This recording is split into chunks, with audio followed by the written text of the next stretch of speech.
생생하게 상생하며 YTN 라디오 생생경제. 안녕하세요. YTN 라디오 생생경제 김혜민입니다. 박병석 국회의장이 자신이 2주택자라는 경제정의실천연합 발표에 대해 반박했습니다. 박병석 국회의장은 보도자료에서 지역구 아파트를 최근 처분했다고 밝혔는데요. 박 의장은 서울 서초구 B아파트는 만 40년간 실거주를 하고 있고 재개발에 따른 관리처분 기간이어서 3년간 매매가 불가능하다고 설명했고요. 자신의 지역구 아파트는 가족에게 증여를 해서 자신은 1가구 1주택자라고 밝혔습니다. 국회의원은 지역의 어려움을 해결하는 사람이어서 그 지역 거주자여야 하는 거 아니었나요? 국회의장이어서 지역 주민들 어려움을 살필 시간이 없으시다면 국민들의 어려움을 살피셔야 할 텐데 4년 만에 아파트값이 23억 오르는 로또에 당첨된 의장께서 국민들의 어려움을 아시긴 하실까라는 생각이 듭니다. 2020년 7월 7일 YTN 라디오 생생경제 지금 시작합니다.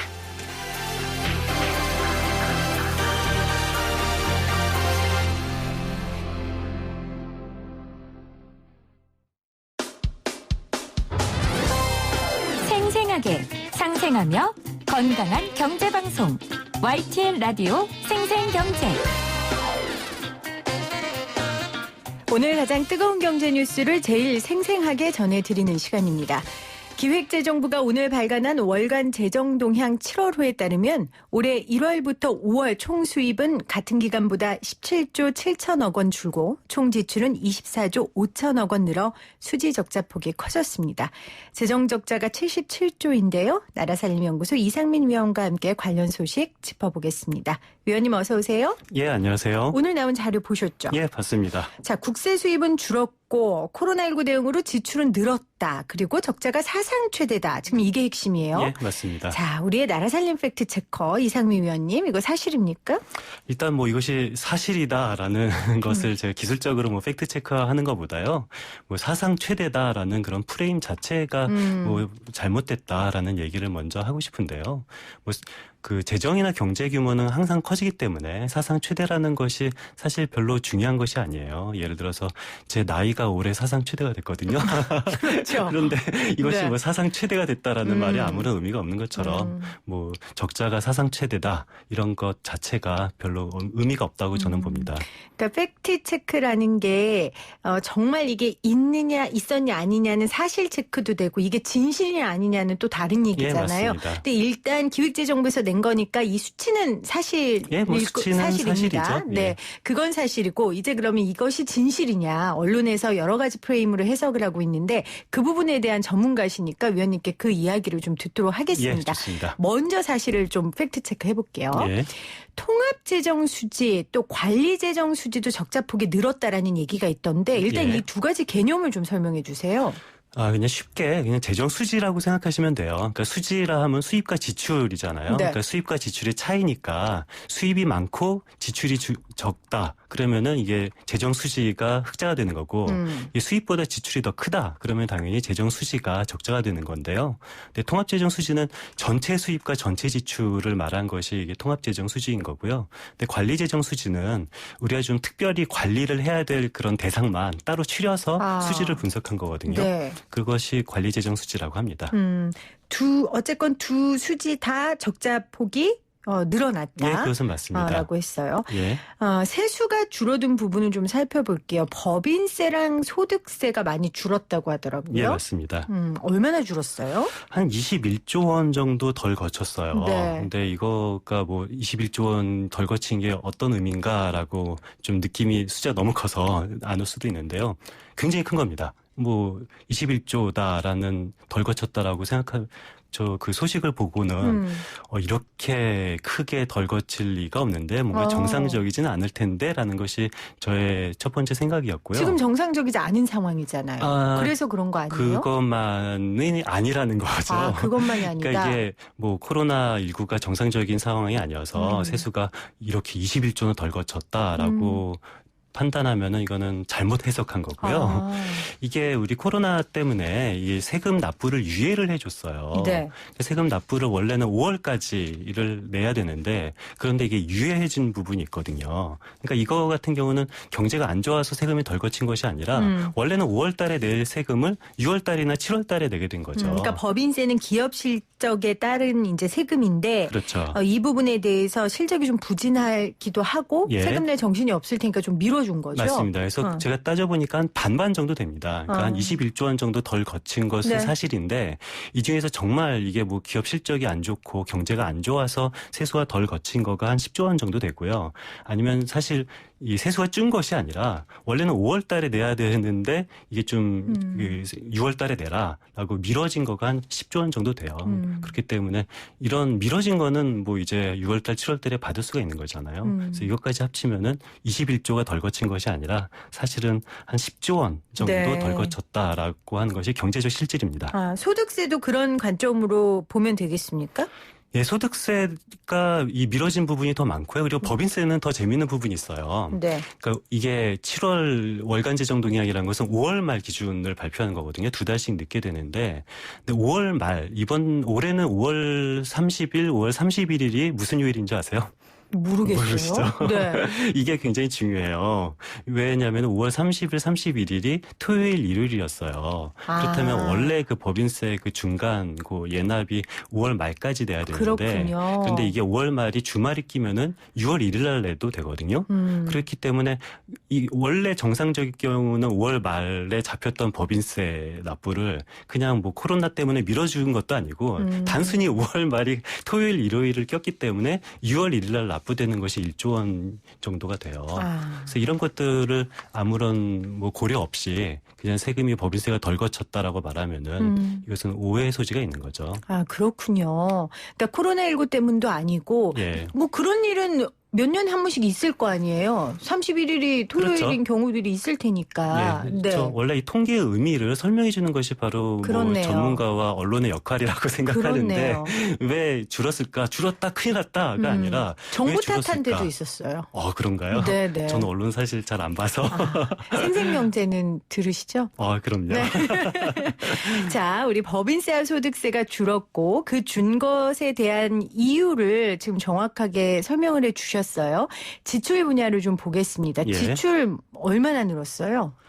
지출을 이번 추경을 통해서 그 3차 추경까지 했잖아요. 그래서 우리가 그냥 쉽게 생각해서 1차 추경 때 10조 원이 더 늘고 2차 추경 때 10조 원이 더 늘고 3차 추경 때 한 16조 원 정도가 더 늘었다라고 생각하면 되고요.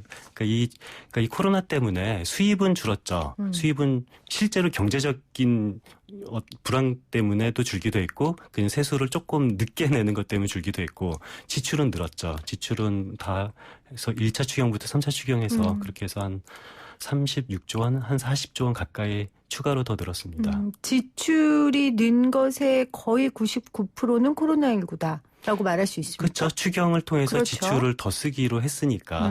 근데 이것도 지출도 두 가지 면이 있어요. 그러니까 추경을 통해서 지출을 더 하자라고 하는 부분도 있고 이 또 코로나 때문에 상반기에 지출을 많이 하자라는 것도 있어요. 좀 당겨서 하자. 그렇죠. 그러니까 상반기 지출을 많이 하자라는 것은 그만큼 하반기 지출을 덜 하게 되는 네. 거거든요. 그래서 이것도 좀 조삼모사인 부분도 많이 있죠. 자, 그런데도 재정수지 비율 건전성 순위가 우리나라가 OECD 내 24위에서 2위로 급상승했다고 하더라고요. 예, 맞습니다. 네, 이거는 어떻게 이해해야 돼요? 그러니까 재정수지 건전성 순위라는 게, 그러니까 수입이랑 지출 그 비율이 그 뭐 GDP로 감안했을 때 얼마나 그 수입 지출의 그 차이 이 괜찮냐라는 네. 건데요. 근데 요게 우리나라가 보통 일반적으로 OECD 국가 평균보다는 건전한 편이었죠. 항상 건전한 편이었지만 그래도 뭐 최상위 뭐 1, 2, 3위 정도는 아니었거든요. 왜냐면은 뭐 독일이나 뭐 스위스나 굉장히 항상 우리나라보다 재정 수지를 좀 건전한 나라들이 꼭 몇몇 국가들은 있어 왔어요. 그런데 이번 코로나 이후부터는 그런 뭐 항상 재정 수지가 뭐 흑자였던 그런 독일 같은 나라들도 아주 적자 규모를 굉장히 많이 재정 지출을 강화하니까 적자가 되는 거죠. 국가 입장에서는.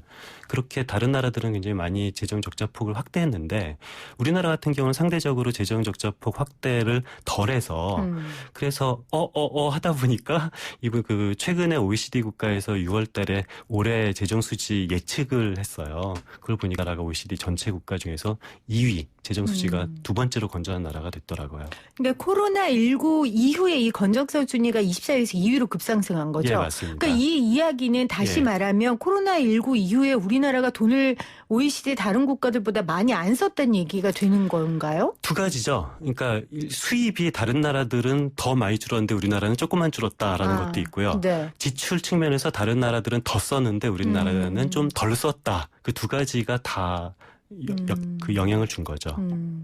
사실 위원께서 우리 방송에서 여러 차례 재정 건전성에 대한 의미를 좀 다시 생각해 보자. 예. 조삼모사다. 뭐 예. 이런 이야기를 굉장히 많이 하셨어요. 예, 그렇죠. 그래서 이번에 코로나19 이후에 본격적으로 국가 재정이 어떻게 됐는지에 대한 결과가 나와서 위원님께 좀 의견을 듣고자 우리가 모셨는데 예. 사실은 전 세계가 코로나19로 인해 경제에 굉장한 타격을 받은 상황이고 모든 국가가 국가재정 지출을 확대하는 기조를 가지고 있잖아요. 그렇죠. 그럼 이렇게 되면 재정 건전성이라는 의미에 대해 다시 생각해 봐야 되는 거 아니에요? 그렇죠. 그러니까 재정 건전성이라는 거가 이게 양쪽 측면이 다 있어요. 뭐 그냥 쉽게 생각했을 때 뭐 우리나라가 재정 건전성 순위가 OECD 국가에서 2위를 차지했다. 은메달이다. 라고 생각하면은 뭐 좋은 것처럼 느껴지죠. 우리 뭐 국가 내 돈 측면- 많다. 그렇죠. 분명히 좋은 측면이 있습니다. 뭐 물론 장점도 있는데요. 근데 그러니까 제가 한번 이런 비유를 한번 들어볼게요.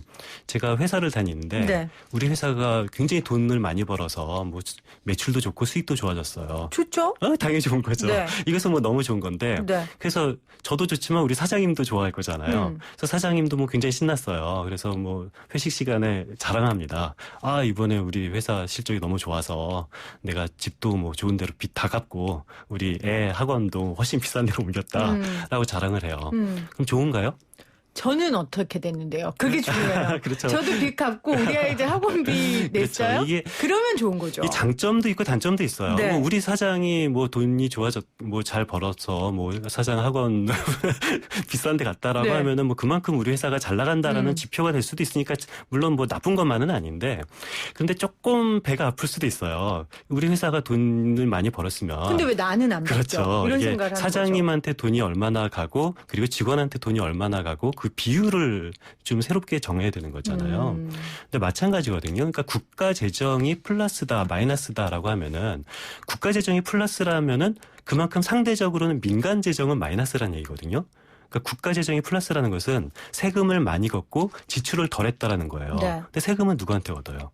우리 민간한테 얻는 거잖아요. 그렇다면 국가 재정이 플러스가 되면은 민간은 그만큼 마이너스가 되는 거고 국가가 세입보다 세출을 더 많이 했다. 국가가 재정이 마이너스라면은 그만큼 민간에다가 돈을 더 많이 지출을 더 많이 했다라는 얘기예요. 네. 그렇기 때문에 이게 장점도 있고 단점도 있죠. 그래서 우리가 뭐 코로나19 굉장히 국가 재정의 역할이 중요해졌잖아요. 그래서 국가는 돈을 많이 쓰면 좋은데 그렇다고 해서 많이 쓰면 쓸수록 무조건 좋은 건 아니죠.